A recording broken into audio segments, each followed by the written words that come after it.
C.J. Stroud has had a good start to his rookie season. However, last week was the worst week of his young career. I come with 5 reasons why C.J. Stroud had not the worst week ever, but the worst week. Come on. Of his rookie Fold the franchise. season. Panic. Reason number 1. Número 1. He lost his go-to guy, man. Robert Woods. Robert Woods, the guy he throws to the most. A guy that they say he leans on quite often, too, as far as the system and stuff. He lost Robert Woods. That was how the week started off. We thought it was just a Veterans Day off, just like it's been all year long. However, a little more to it. Might have to go without Robert Woods for a little bit longer as well. Reason number 1, C.J. Stroud had the worst week of his rookie season. He lost old Bobby Trees. Yeah. Does Robert Woods like that nickname, by the way? Didn't we ask him about that? I don't know. I know you asked him about his pops, which there might be more to that story than I might not have been wrong after all. There's a little drama going on. I might not have been wrong. Maybe I was. Well, maybe I wasn't. No, you might have been wrong and right. Yeah, Yeah. exactly. Not that he's wrong, Yeah, but you weren't wrong either. yeah. We'll have to explain that someday. I didn't think this would be that big a deal, but apparently it was. I mean, I thought, because they have weapons, maybe not like the announcers were talking about on the broadcast earlier on. They're like, he's got weapons everywhere. I was like, what? They're okay. They're playing Robert well. Smith don't know. Yeah, it was Robert Smith. I couldn't remember. I didn't think it would affect him as much as it did, but apparently it did, because what did he have? 140 yards passing? Something like that? Yeah, wasn't great. Yeah. Wasn't great. It's reason number 1. Do you have any issue with that reason? No. Reason number 2. Número 2. He lost and got outplayed by Bryce Young, who got the first win of his NFL career. It's okay to admit there's a lot of things, there's a lot of variables, and we address those variables throughout the week. But you lost to the guy that you're going to be connected to forever. He was the better quarterback on that Sunday than you were. That doesn't change anything or any way we feel about C.J. Stroud, but you also lost to a guy that hadn't won a game. So that is reason number 2. That's perhaps the biggest reason why it wasn't a great week for C.J. Stroud. And that's just credit to Bryce Young. He did outplay him, did make the drive at the end, and there's no arguing that. I mean, it's as obvious as the scoreboard. Número 3. Reason number 3. He didn't play well based on the standards that he has set. Now, was he awful? Was he the reason they lost? No. But I don't think C.J. Stroud, he missed Nico Collins on that deep ball, ran into a sack, had a bunch of passes batted down at the line of scrimmage. Now, I don't know if that's tomato, chicken, egg. Some of those, maybe they're the quarterback's fault at times. Sometimes they're the offensive line's fault. But based on the standards that he has set, I don't feel like C.J. Stroud played well against Carolina. Yeah, like you and I have disagreed on, was he bad, was he fine, was he great, that whole thing. I'm not talking about that. The batted balls were there for a reason. Like, it was either scouting from the Panthers' defensive side, maybe it was C.J. Stroud, maybe it was the offensive line buckling, too much. But those were big negative plays, every one of them. Número 4. Will Levis had a magical debut, and he did so in an Oilers uniform. C.J. Stroud, I mean, let's just look at all the love C.J. Stroud's gotten. He's been on every national show. His teammates are finding him for TV appearances now. Yeah. This was on Bussin' with the Boys. He's getting loved up on. Bussin' with the Boys, loving up on him. College Game Day, loving up on him. C.J. Stroud, the overwhelming favorite to be Offensive Rookie of the Year. While he's not playing his best game, Will Levis is putting on those Houston Oilers baby blues, whatever the hell y'all want to call it. Well, I don't know what they call it. I forget, but H-Town blue, basically. Is it Colombian blue? Columbia blue. Columbia? Yeah. Columbia blue. He's throwing 4 touchdown passes. Yeah. And now Will Levis is the guy who's getting all the attention as a rookie quarterback. Yeah, I mean, he's done something that certainly C.J. Stroud has never done. And to be able to to be able to be that good that soon, as soon as he starts, pretty dang impressive. Reason number 5. Number 5. Now Will Levis gets to take his act somewhere where C.J. Stroud will not be able to take his act. Primetime game, Thursday night, right here on Sports Radio 610. Tennessee Titans versus the Pittsburgh Steelers. Bryce Young doesn't get one. C.J. Stroud doesn't get one.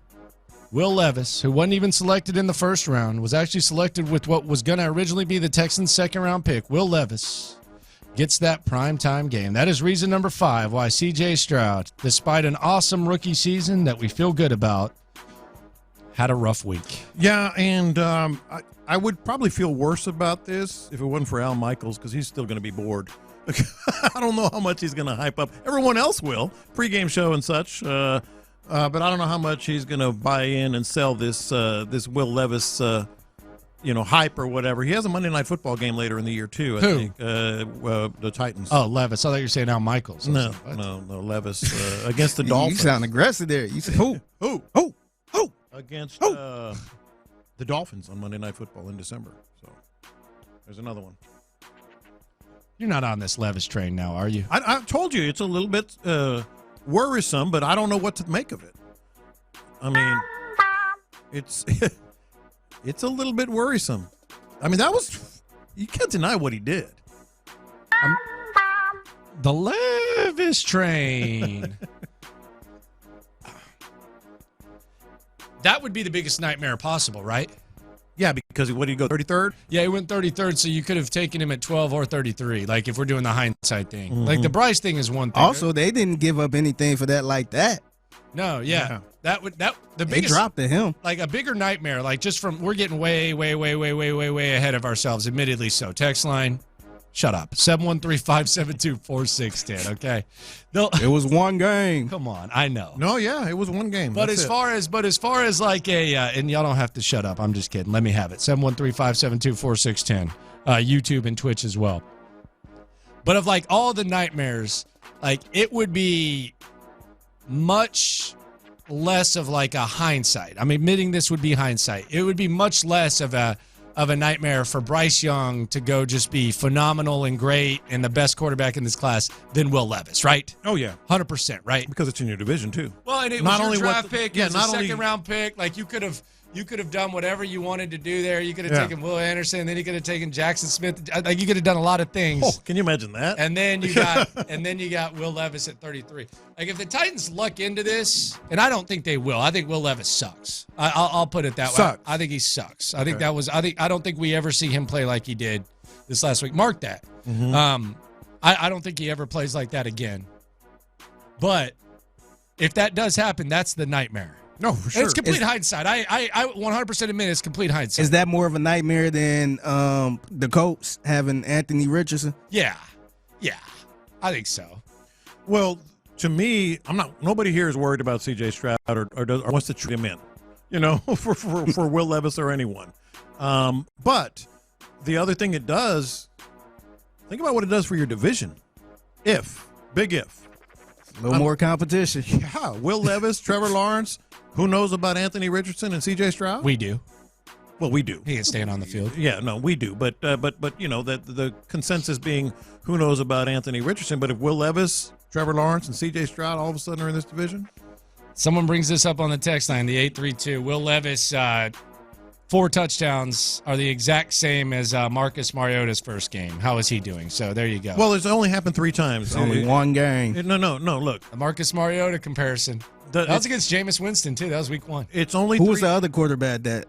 Yeah, that's what I was about to say, Figgy. It's happened 3 times. First of all, that's impressive. Yeah. If you're in that, you're one of 3 that have ever done that. Yeah. Yes, one of them was Marcus Mariota. Yeah. The other was Fran Tarkenton, who's in the Hall of Fame. Come on. He's in the Hall of Fame. Come on.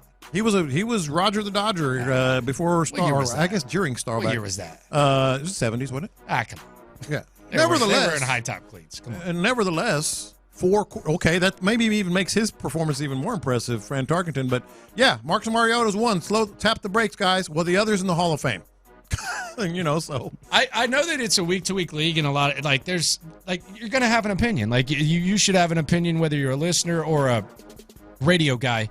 But that's the beauty of it is that sports make fools of us all. Quarterbacks make even bigger fools of us all. But my favorite thing about this is drunk on CJ. And then all of a sudden, like as you're in the moment, you're enjoying it. You have this bad week, which we just summarized with CJ. You have the Will Levis thing. And all of a sudden it's like, damn, that was only 7 games. Yeah. Like I felt like I was like watching CJ play for like 2 years, and then all of a sudden it's like, oh damn. Well, we got 10 games left this year. Mm-hmm. We're not even halfway home, so maybe I need to sober up. Maybe I need to get me like a peanut butter sandwich or something like that and get off the CJ drunkenness. Because Bryce Young kind of smacked me, and so did Will Levis. Yeah, but I'm not getting off of that. I think he's the real deal. But no, I think he's the real deal, and I want to ride and die with him. I'm making this very clear. I was a Bryce Young guy before the draft. But it's on the table. Well, and I do think I think I'll put it this way.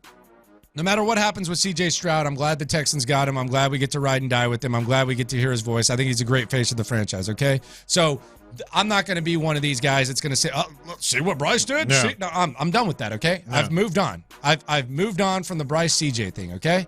You know what I thought before. Right now, I've accepted C.J. Stroud. I'll say that. Yeah. I do think, though, and I don't want to say some people, but I will say that if I were one of these people who was saying, Lovie Smith deserves a parade because he won that game and they got C.J. Stroud. Thank God they got C.J. Stroud. That's where I would kind of tap the brakes. Yeah.